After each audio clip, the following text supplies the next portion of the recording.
That was like, And now Chris Cornell, yeah, everybody.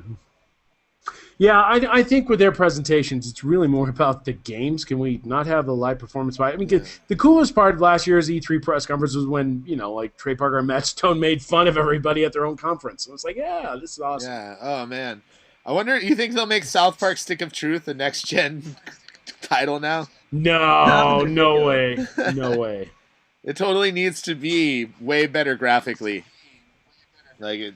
I think it looks pretty Yeah. good. The whole thing is they're going for the look I from the know. I show. was being That's what it is. facetious, like cardboard Of cutouts. course Do you you were. guys speculate the Oculus Rift being involved in any of this Xbox One, PS4 I am- future? I would Oculus not be Rift. surprised if they're compatible. They got- Because, I mean, from what I've heard, the Mirror's Edge demo is amazing with that. All right, you guys want to know something? Like I got an Yeah. inside track here.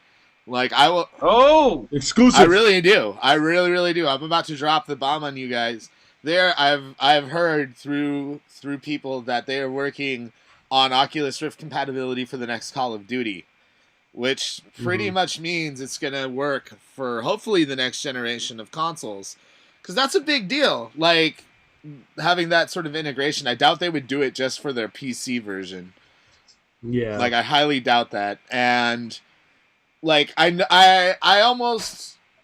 feel like 75% positive that it's going to be compatible with the PS4 and maybe more about 50-50 on the Xbox One.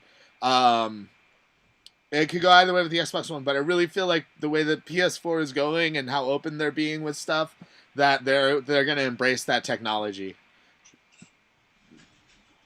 I mean, it's good technology from what I've seen Yeah. with it. It's just a matter of, like, how much it's going to cost you overall to get the whole thing. $300 for an Oculus Rift, so you're probably looking at... that's the dev kit. Who knows what even the consumer product may Exactly. be? Exactly. Yeah, it could be like half that. You're right, but Yeah, I mean, dude, like, I don't think that's that bad, really, given, like, I really feel that's more like the next step in gaming. Complete, total immersion. That's Yeah. really what I want to play. I would love to play a game in complete, something that's just completely and totally immersive. That's a new gameplay experience. Not to mention the fact you're not wearing a visor like 2 feet wide and just like swinging around this little virtual gate or whatever, like the old school. yeah, days. it's not going to give you a headache like the Virtual Boy.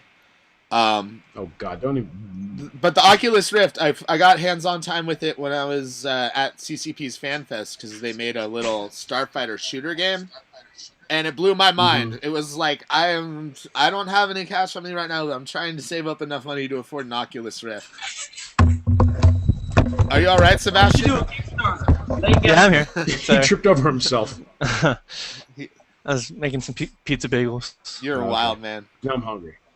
I want pizza bagels. Did you bring enough for everyone? Making some pizza bagels. Email Yeah. us pizza Um, If bagels. not, you're out of here. Email them. If he died, I that would don't be think his it works like that. Email them now. He was making some pizza bagels. All right, I'm sending them to you guys. Tell me if you Thanks. get them. Probably not. Yeah. One more thing I want to talk about, just real quick. We didn't touch upon the new Xbox controller. Oh. I took a look at this thing. I mean, it looks like it's all comfortable and everything, but why does it not have the twisty D-pad thing? Yeah. Because that, I think, is really cool on the Xbox 360 controllers that are out now. Why would you not include it in the next gen? I think it's because right now it's like it's optional, right? They might just be integrated into this one. They said something about having like tactile feedback controllers or something like that. Is that? Something Yeah, like that. yeah. I don't know. I really don't. I think it's smart. It looks a lot like the old controller. The thing is, it doesn't. The grips aren't as large. They've kind of filled up a lot of the space, it seems, in that area. But the PS4 controller, it looks just like the old, DualShock controller, but Yeah. with the touchpad in the middle. See, I want to see how the triggers are on that, because that was the biggest problem I thought with the PS3. Yeah, because like sometimes when you're trying to like play games or something with the PS3, like the triggers were kind of big, so like you'd always like fumble over them a little bit. Flumble? You'd have to like press them really hard or Flumble. something You like don't that. flumble? You've never flumbled? I've never flumbled in my life. Oh. I've always Well, preferred it's the like it's an controller extent over to the fumble, PS3 but it's like controller. worse. It's like you worse flip than the fumble. controller as you fumble. Yeah, All right. just totally awkward. Yeah. Really While is. eating pizza bagels. Yeah. I gotta wrap my hands around them. I gotta know how they feel in my big, strong hands before I can. And I'm sure you said that before. These big, Well, I feel that's what the strong original hands. Xbox controller was meant for. People with big, strong American hands. Yeah. It was definitely like the Cadillac, just by sheer size. Like it was the size of a Cadillac of controllers. not extremely sleek or stylish. Man, I still have one of the original Xbox controllers with the giant Xbox logo at the top, and the like. I have one of those too. You like hold it like it's a foot-long sub. You're like, yeah. Those were actually quite comfortable. They were large, but I felt more comfortable playing with those ever than I did a PlayStation control. That's the one thing I didn't like about the controller. I felt that Microsoft got a controller down. The ergonomics of that, the design of it was fantastic, but it is made for American hands. Man hands, I would say. What do you guys think of the Kinect versus the Move? Yeah, I feel the tech behind the new Kinect is way more powerful than the one behind the Move, and there's more. It's a better camera in there. It's better technology. I'm really afraid of the concept of it, though, of the always on and the fact that they could be spying. But I do feel, as far as a device, it's way better tech than the Move.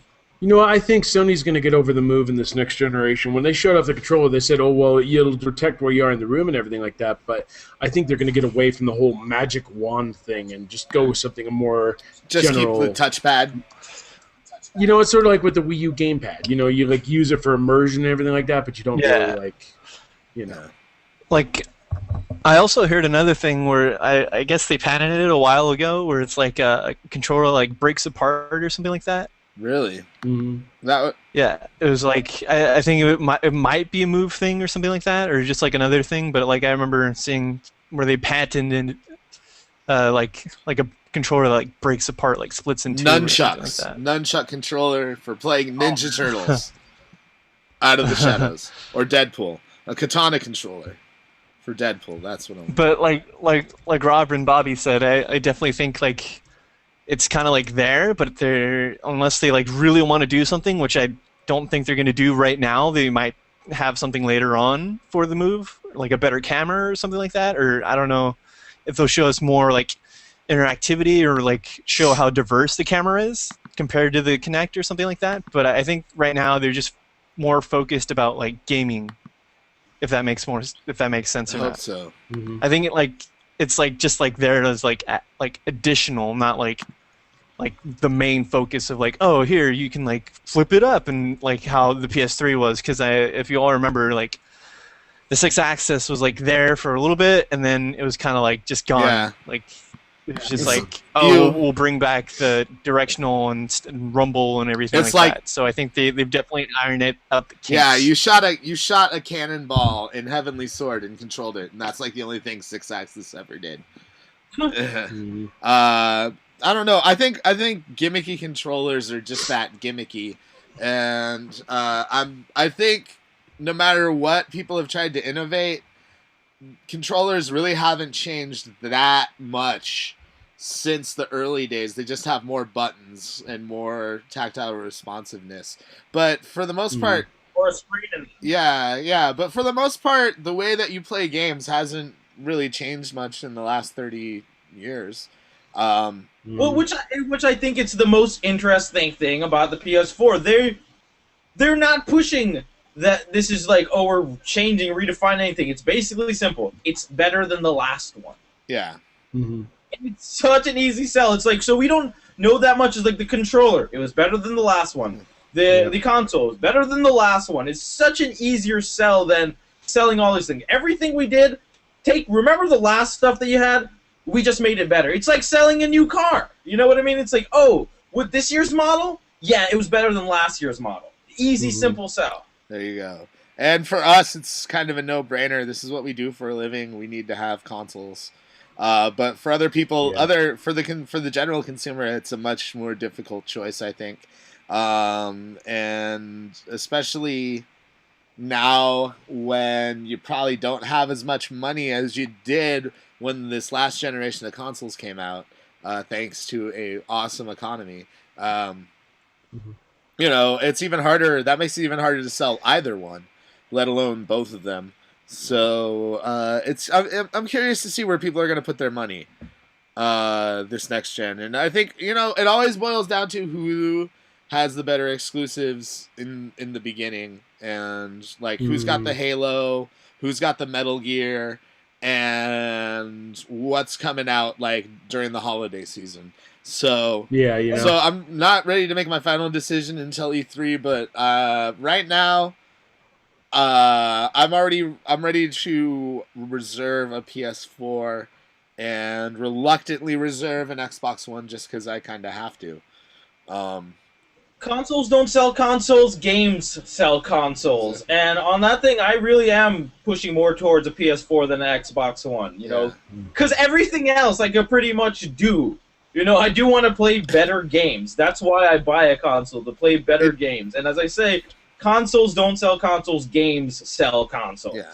All right. So with that, which systems, Robert and Sebastian, are you guys ready to pre-order? I will probably pre-order both Xbox One and PS4 because, well, games. You know, it's my job to cover both these consoles, and I'm excited for them both. I mean, the thing is, I'll probably do a PS4 first because I don't know. It seems a little more gamer oriented, like you said. But Xbox One, I'm still going to save room for. I'm not biased. Seabass? I'm totally biased. I am. I'm He's getting biased a PS4. for pizza bagels. I am. Right now, PS4 is just like all what I'm about. I mean, they've got their indie devs. They're supporting their indie devs, and they've got a lot of indie games working on and coming out for the system. And then the whole streaming with Gaikai and stuff, that just appeals to me because I don't want to have, like, I like my physical media, but I also like not having physical media, if that makes sense. Like, I like having it, like games and stuff like that, but I like other stuff like DLC or whatever. I like being able, like, just the speed of what they showed with the streaming, because you could, like, try out a game, like, right then and there. Yeah. Which I really like, because the only thing similar I had was, I guess I still kind of have it, is the OnLive system where you can, like, hop into a game, like, within a matter of seconds. Yeah, but, like, OnLive did not do well, and that's why, But it was great in concept, it wasn't actually that great in execution. I mean, I tried to play Arkham Asylum on that, and it was very, very laggy. It didn't work well in execution. Yeah, it all depends on your internet connection. Plus, if your internet connection goes down, you don't have a game library compared to the games you download to your system directly or have a copy of. Yeah, that's how it rolls.